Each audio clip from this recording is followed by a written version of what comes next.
President Cyril Ramaphosa has promised South Africans that the country will soon turn the corner on the ongoing load shedding. He was delivering the keynote address at government's Freedom Day celebrations in Klerksdorp. Ramaphosa says the country cannot be free as long as challenges such as load shedding continue. Load shedding has not yet abated, but we will soon experience the impact of unprecedented investment that is being made in new power generation.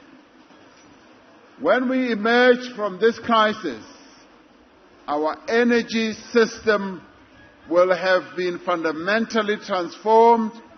It will be more stable, more reliable, and more affordable and more sustainable.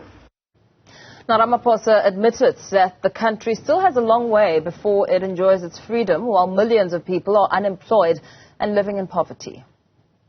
We have still much more work to do. Poverty, unemployment, and inequality still define the lives of millions of South Africans today. Ramaphosa again blamed state capture for many of the country's challenges. We are also now counting the cost of years of underinvestment in our electricity, in our water, in our rail and port infrastructure.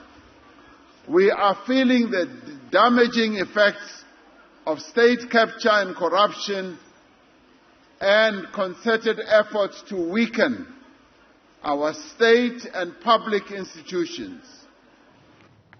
Right, let's unpack this further now on what the President had to say. We're joined in studio by our political editor, Lukhanyo Calata. Very good afternoon to you, Lukhanya. Interesting day, listening to some of those remarks by President Ramaphosa. I mean, just coming out of this bite here, he spoke about how, as a country, we're feeling the damage and the effect of state capture and corruption. Good afternoon and happy Freedom Day to you, ma'am.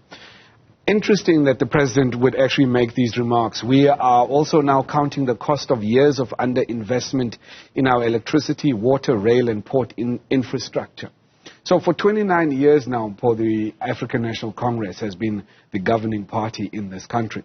So when the President talks of years of underinvestment in electricity, that is a direct competency of a government led by the African National Congress. So the ANC should accept blame for the underinvestment in electricity, should accept blame for the underinvestment in water, should accept blame for the underinvestment in rail, should accept blame for the underinvestment in port.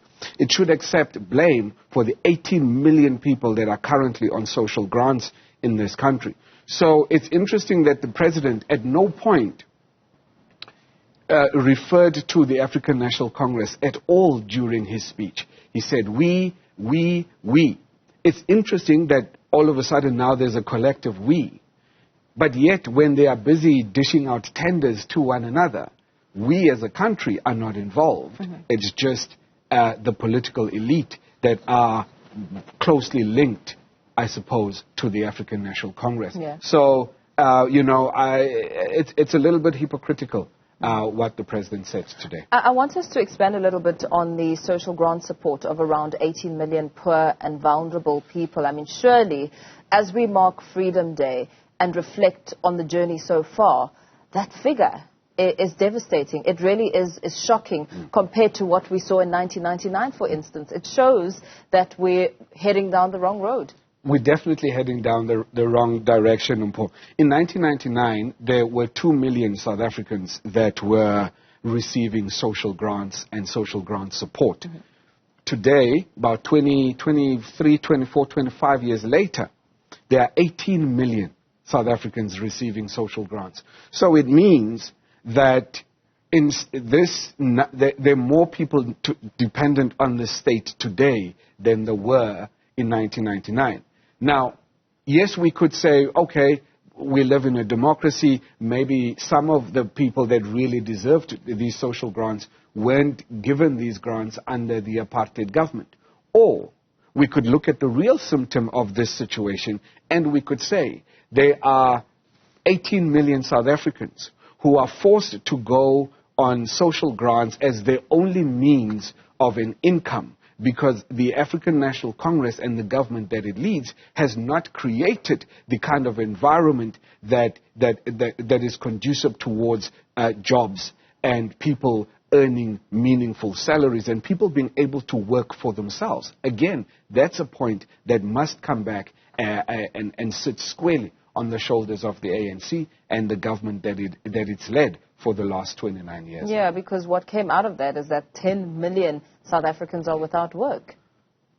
10 million. Imagine how many stadiums that is, F&B stadiums. If we could take those 10 million South Africans and we put them in stadia around the country, can you imagine the amount of people that is, right? Mm-hmm. And this is all because of underinvestment in electricity. Imagine if the African National Congress in 2007, the very first time when this country had experienced load shedding, had decided, hey, we've got a shortage here of generation capacity. Let's actually build power stations. Hey, we've got a shortage here of rail networks. How many more kilometers of rail of the Gautrain have we added since 2010, for instance, since the 2010 Soccer World Cup? Now imagine if the ANC government had invested in rail, right? Yeah. How many of those 10 million young black South Africans could be employed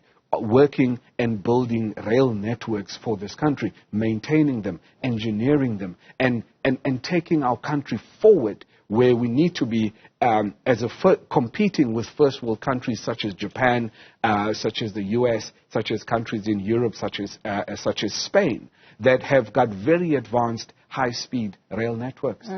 I suppose it all begs the question, where exactly are we falling short? Because the President also made remarks on the impact of setbacks, referring to the worsening and the devastating impact of the apartheid legacy when it comes to inequality, which remains a massive problem.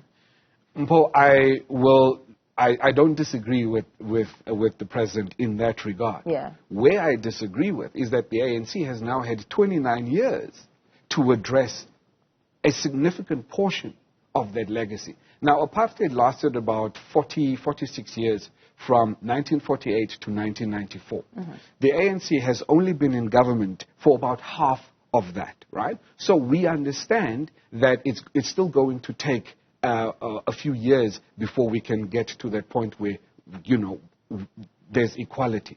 But the African National Congress has failed, and the President admits to this underinvestment. Mm-hmm. And because of that underinvestment, South Africa today is the most unequal society in the world. That means we've got some of the richest people in the world and some of the poorest people in the world. For instance, you go to a private hospital. The care that you will receive at that private hospital is comparable to what you'd find in Europe, is comparable to what you'd find in the US, in developed countries. But then in the same town, in the same city, you go to a hospital that's run by the government, and it's unfit for human habitation. Look at the stories that we've been running earlier this year about what's coming out at the Rahima Musa hospital. And that's a state-run hospital, and that again falls squarely on the shoulders of the African National Congress and the government that it leads. President Thabo Mbeki must answer for this. Former President Jacob Zuma must answer for this. And now, President Cyril Ramaphosa, they must answer for this, because it's not just Ramaphosa that didn't invest, it's Zuma. Before Zuma as well, it was Kgalema Motlanthe. Mm-hmm. Before Motlanthe, it was Thabo Mbeki. And before Thabo Mbeki, it was the now late former President Nelson Mandela. But all of them, and the common denominator here, is the African National Congress. Yeah. I suppose, it's telling as we head to 2024 elections, the impact and the consequences, and how South Africans are actually living today on Freedom Day.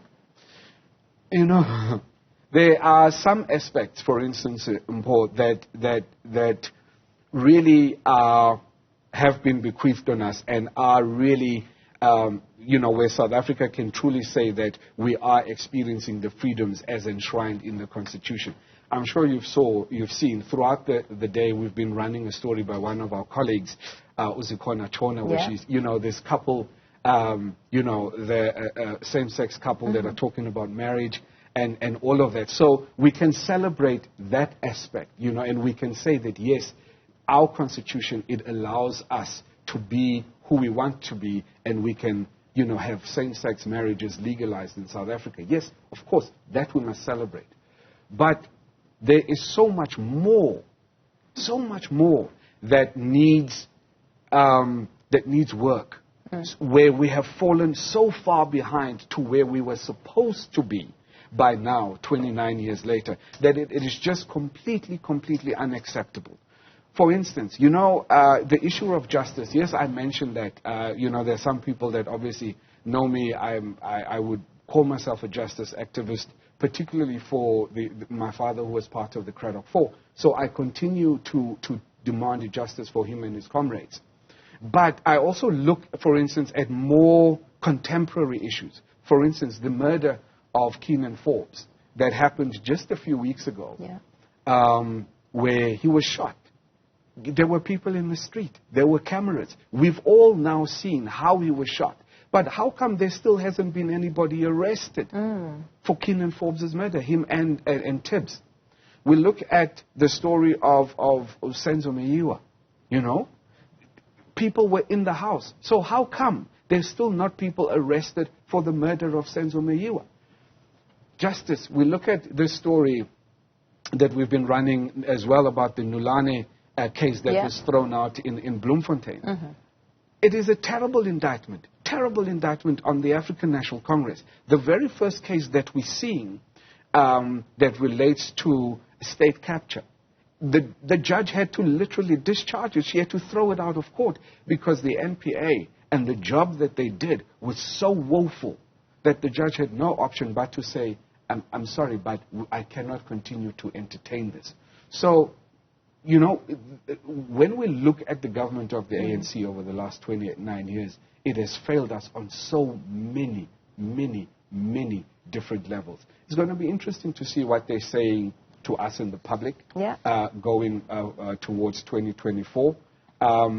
It is going to be a watershed election, and we wait to see just how the South African public are going to respond to all of these years of neglect and underinvestment by a government of Absolutely, an interesting time as we, of course, will see what that outcome will be and what South Africans how they'll interpret it. Because, a lot has been spoken to about voters not showing up on the day, but what encourages them to show up. So that in itself is also another conversation that we should perhaps expand on during another time. But let's leave it there for now. Thank you so much for breaking it down. Of course, our politics editor, Lukhanyo Calata, speaking there about the President's remarks on Freedom Day.